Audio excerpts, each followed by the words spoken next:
कहानी की शुरुआत में हमें आज से करीब 20,000 साल पहले का दौर दिखाया जाता है, जब स्टोन एज का वक्त था, जहाँ पर लोग पत्थरों से हथियार बनाकर बड़े बड़े जानवरों का शिकार करते थे और जिसे वो अपना पेट भरते थे। अब यहीं पर हमें कुछ शिकारियों की टोली दिखाई जाती है, जो कि एक बड़े से शिकार पर घात लगाए बैठे होते हैं। दरअसल सर्दियां आने वाली होती हैं, इसीलिए इन्हें किसी भी हालत में शिकार चाहिए, वरना इनको पूरी सर्दियां बहुत मुश्किल से गुजारनी होगी। अब इनका सरदार ताऊ सबको शिकार पर अटैक करने का बोलता है। तब खुद पे हमला होते देख वो जानवर भौंकला जाते हैं और वो उल्टा इनकी तरफ ही हमले के लिए बढ़ना शुरू कर देते हैं। अब शिकारी उनको अपनी तरफ आता देख सब अपना भाला एक साथ उन जानवरों की तरफ फेंक देते हैं, जिससे वो जानवर अपना रास्ता बदल लेते हैं और एक एक करके नीचे खाई में गिरते जाते हैं। अब ये देखकर उन जानवरों में से एक जानवर केडा पर हमला करने के लिए बढ़ता है, जो ताऊ का बेटा होता है। इससे पहले कि केडा कुछ समझ पाता, वो जंगली जानवर केडा पर हमला करके उसे जख्मी कर देता है और उसे सींगों पर उठाकर नीचे खाई की तरफ धकेल देता है। ये सब ताऊ दूर से देख रहा होता है और वो उस जानवर को भाले से मारता है, जिससे भाला उस जानवर को लगता है। तब केडा को वो हवा में उछाल देता है और वो नीचे खाई में गिर जाता है। अब सीन यहाँ से 7 दिन पीछे शुरू होता है, जहाँ ताऊ शिकार पे जाने से पहले कुछ जवान लड़कों को अपनी टोली में लेने के लिए उनका इम्तिहान ले रहा होता है, जिसके तहत उन्हें कुछ औजार बना के देने थे। अब इन सब में से 2 लड़कों का सिलेक्शन होता है, जिसमें ताऊ का बेटा केडा भी होता है। इसके बाद उनको बुरी तरह से पीटा जाता है, जिससे उनकी कोर्सिव पावर का इम्तिहान लिया जाता है, पर ये दोनों इसमें भी पास हो जाते हैं। ताऊ को अपने बेटे पे प्राउड होता है, पर रात के वक्त केडा की माँ उसके लिए परेशान होती है और कहती है कि वो अभी बच्चा है, लेकिन ताऊ कहता है कि वो वक्त और हालात के साथ सब सीख जाएगा।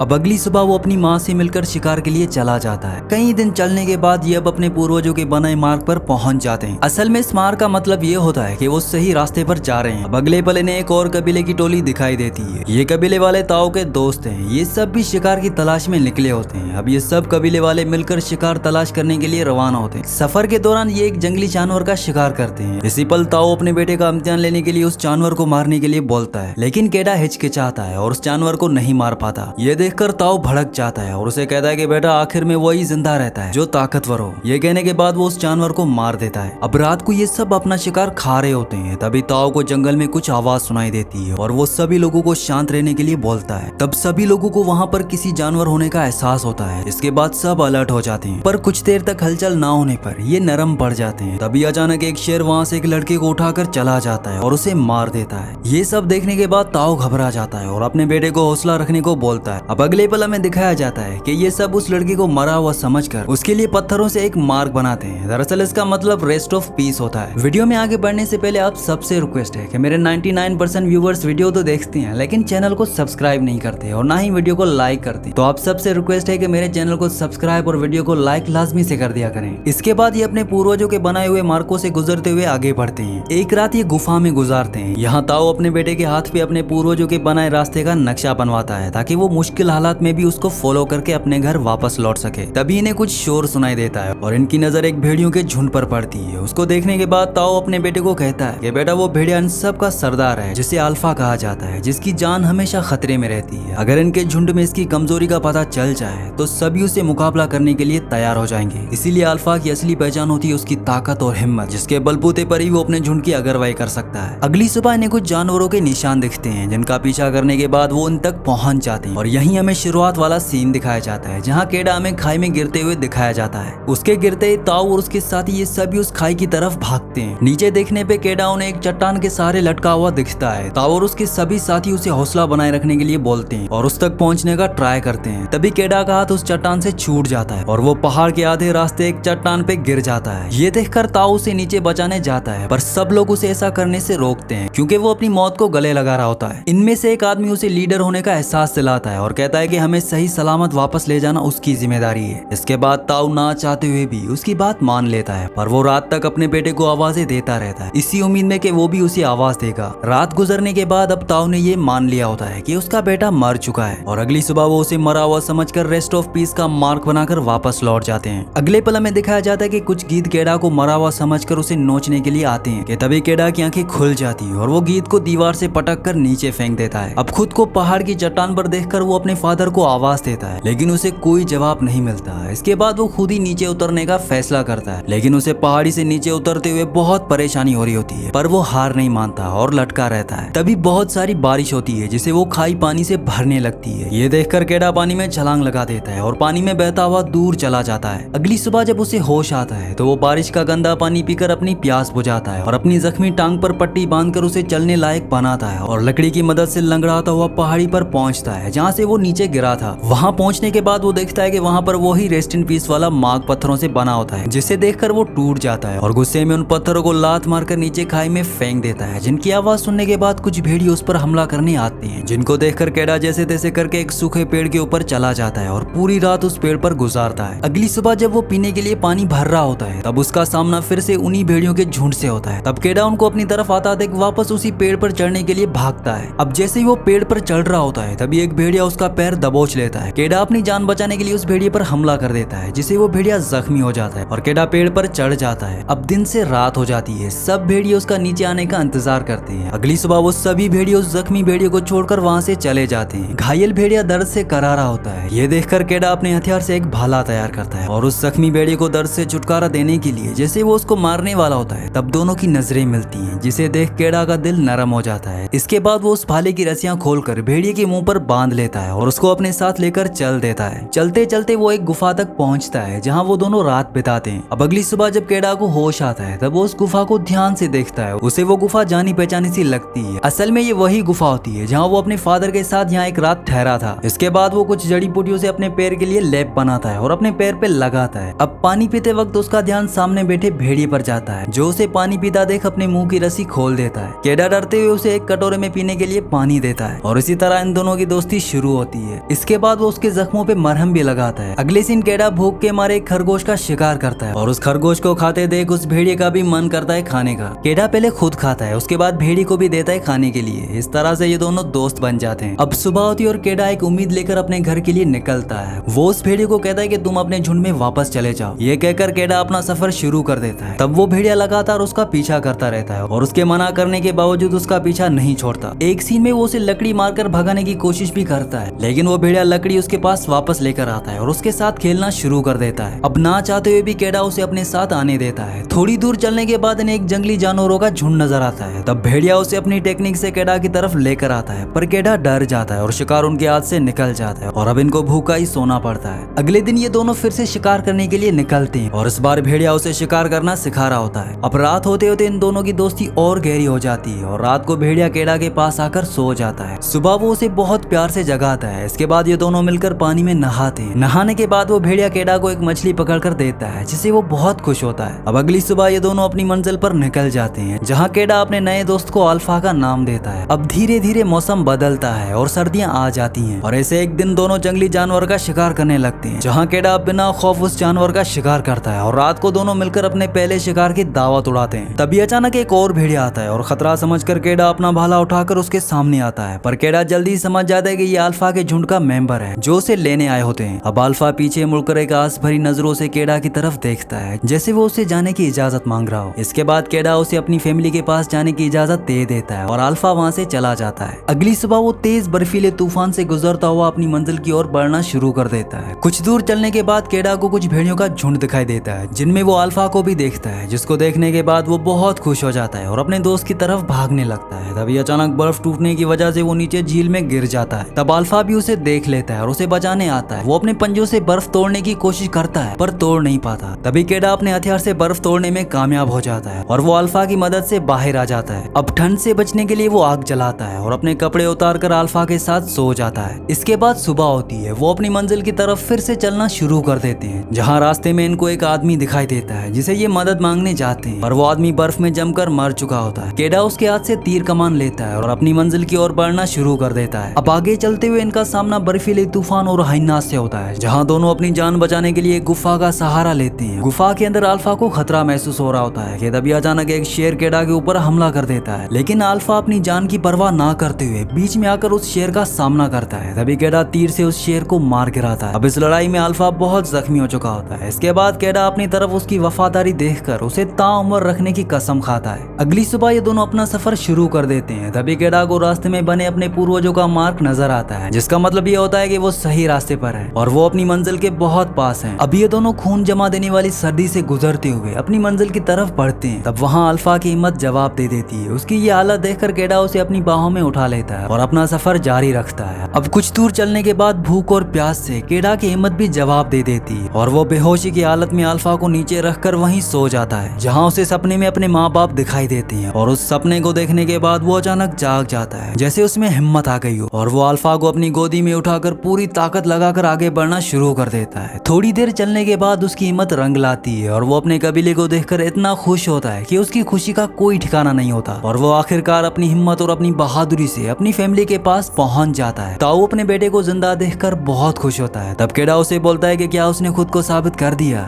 ये सुनकर ताऊ रोने लगता है और उसे अपने गले से लगा लेता है। इसके बाद कबीले के लोग इन दोनों का इलाज करते हैं और उन्हें पता चलता है कि अल्फा एक मादा है जो बच्चों को जन्म देती है, जिसे देखकर केडा हैरान हो जाता है क्योंकि वो अभी तक उसे मेल समझ रहा था, पर अब उसके लिए अल्फा की इज्जत और भी बढ़ जाती है और कबीले के लोग अल्फा को और उसके छोटे बच्चों को अपनी फैमिली में वेलकम करते हैं। अब वक्त गुजरता है और हमें कबीले का नया सरदार दिखाया जाता है, और इसी तरह वक्त के साथ हमें इंसानों और जानवरों की वफादारी वाले रिश्ते की शुरुआत दिखाई जाती है। इसी के साथ इस मूवी का एंड हो जाता है। अगली कहानी आप किस मूवी पर सुनना चाहते हैं मुझे नीचे कमेंट्स में जरूर बताना, और अगर ये वीडियो आपको पसंद आई हो तो इस वीडियो को लाइक कर देना और चैनल को भी सब्सक्राइब कर देना।